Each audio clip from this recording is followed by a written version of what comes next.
January 7th, 2015, weekday in the season of Christmas. A reading from the first letter of St. John. Beloved, if God so loved us, we also must love one another.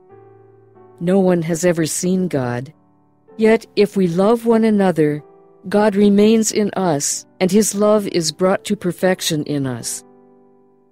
This is how we know that we remain in Him and He in us, that He has given us of His Spirit. Moreover, we have seen and testify that the Father sent His Son as Savior of the world.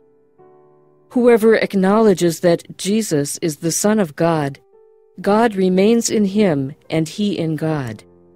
We have come to know and to believe in the love God has for us. God is love, and whoever remains in love remains in God, and God in him. In this is love brought to perfection among us, that we have confidence on the day of judgment, because as He is, so are we in this world. There is no fear in love, but perfect love drives out fear, because fear has to do with punishment, and so one who fears is not yet perfect in love. The Word of the Lord. The Responsorial Psalm. The response is, Lord, every nation on earth will adore you. O God, with your judgment endow the king, and with your justice the king's son. He shall govern your people with justice, and your afflicted ones with judgment.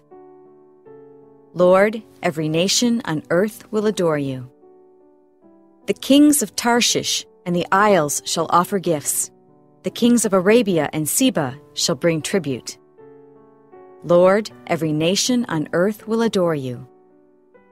For He shall rescue the poor when he cries out, and the afflicted when he has no one to help him. He shall have pity for the lowly and the poor. The lives of the poor He shall save. Lord, every nation on earth will adore you. A reading from the Holy Gospel according to Mark. After the 5,000 had eaten and were satisfied, Jesus made His disciples get into the boat and precede Him to the other side toward Bethsaida, while He dismissed the crowd. And when He had taken leave of them, He went off to the mountain to pray. When it was evening, the boat was far out on the sea, and He was alone on shore. Then He saw that they were tossed about while rowing, for the wind was against them. About the 4th watch of the night, He came toward them walking on the sea. He meant to pass by them. But when they saw Him walking on the sea, they thought it was a ghost and cried out. They had all seen Him and were terrified. But at once He spoke with them. "Take courage, it is I. Do not be afraid." He got into the boat with them, and the wind died down. They were completely astounded. They had not understood the incident of the loaves. On the contrary, their hearts were hardened. The Gospel of the Lord.